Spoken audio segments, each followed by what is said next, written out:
There will be moments in your life when the bottom falls out. Not loudly, not dramatically, but quietly, silently, almost politely. And in the hush that follows, you'll find yourself looking around at the life you built and wondering when exactly it stopped feeling like your own. This space between the unraveling and the rebirth is sacred. And in that space, you don't need answers. You need permission to feel, to pause, to shed, to rebuild. This message isn't a roadmap. It's a mirror and a hand. It's here to remind you that even in your most tender, undone state, you are not broken. You are becoming.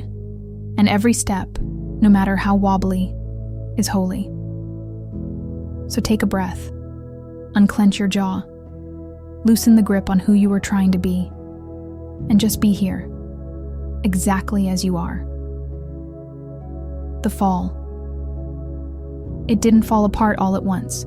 It unraveled, slowly, quietly, until the silence became unbearable. Until one day, you woke up and didn't recognize your own life. No one plans for the breakdown. You don't put it on your calendar. You don't pencil it into your 5-year goals. It arrives like fog, creeping in around the edges until the light you used to navigate by is nowhere to be found. The exhaustion wasn't sudden. You just kept going. For them, for stability, for the version of you that always got it done. Until you couldn't. And that moment, the one that felt like collapse, it wasn't the end. It was the beginning of something softer, more honest, more you. You don't get to choose when life strips you bare, but you do get to choose who you become in the nakedness. And that choice, that's where the power lives. Sometimes the fall feels like betrayal. Sometimes it feels like failure. But often, it's just life clearing the noise so you can finally hear yourself. This chapter doesn't demand strength. It asks for truth, honesty, softness. What are you ready to admit? What are you finally willing to feel? What have you been carrying that you were never meant to hold? This isn't about picking up broken pieces. It's about leaving behind what's shattered and creating something entirely new from the ground of what's real. The pause. After the fall comes quiet. Not peace, not clarity, just quiet. It's the stillness after the storm. The breath you didn't know you were holding. The moment between what hurt and what heals. You're breathing, but it feels like survival. You're sleeping, but it feels like escape. You're moving through life, but something in you has stopped. This space, the pause, it's not weakness, it's sacred. It's where you begin to gather, to rest, to root. The world will try to rush you, with its timelines and productivity, hacks and chirpy affirmations, but your soul, it doesn't want speed, it wants presence. Even seeds look still underground. But something is always happening beneath. Silence doesn't mean absence. Stillness doesn't mean stuck. This part of the journey asks for patience, for trust, for gentleness with yourself. What if nothing is wrong with the pause? What if this is where you finally learn to be? Without performing? To listen? Without defending? To breathe? Without bracing? Don't try to bloom too soon. Let yourself root first. The identity shift. No one tells you that healing requires grieving. The woman you used to be, the one who smiled through the ache, who bent so others could be straight, who carried more than she ever admitted. She was strong, yes, but she was also tired. And somewhere along the way, she forgot herself. Letting her go feels like betrayal. But it's not. It's an act of love. It's permission. to rest, to shed, to evolve. You are not who you were, and that's not a loss. It's a return, a reclamation. This shift is tender. You might not know who you're becoming yet. You might not have the words, but you can feel it in the way your no's are sharper and your yes comes slower, in the way you need more quiet and less pretending. You are meeting yourself, the version that's been waiting beneath all the shoulds and expectations and survival patterns. She's not entirely new. She's the truest thing about you. Let this be the chapter where you see her clearly and let her lead. The reckoning. There comes a moment when soft honesty becomes survival, when you can't fake it a moment longer, when the truth demands to be named.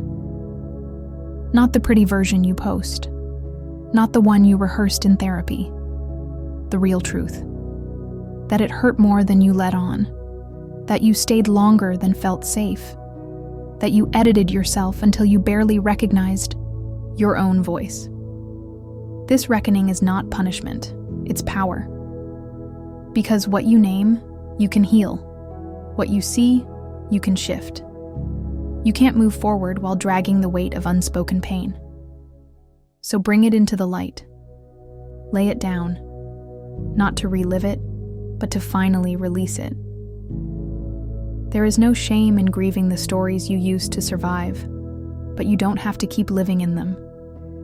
This is where you trade silence for sovereignty, performance for peace. What are you finally willing to stop pretending about? Who are you without the mask? The reckoning doesn't ask you to burn it all down. It asks you to stop pretending it was never on fire. The tiniest steps. Healing doesn't look like grand gestures. It looks like brushing your teeth on the day you wanted to disappear. It looks like saying no when your body says, please don't. Tiny steps count, even the ones no one sees. The world might not clap when you choose yourself, when you set a boundary, when you make the softer choice, but your soul knows. Your nervous system thanks you.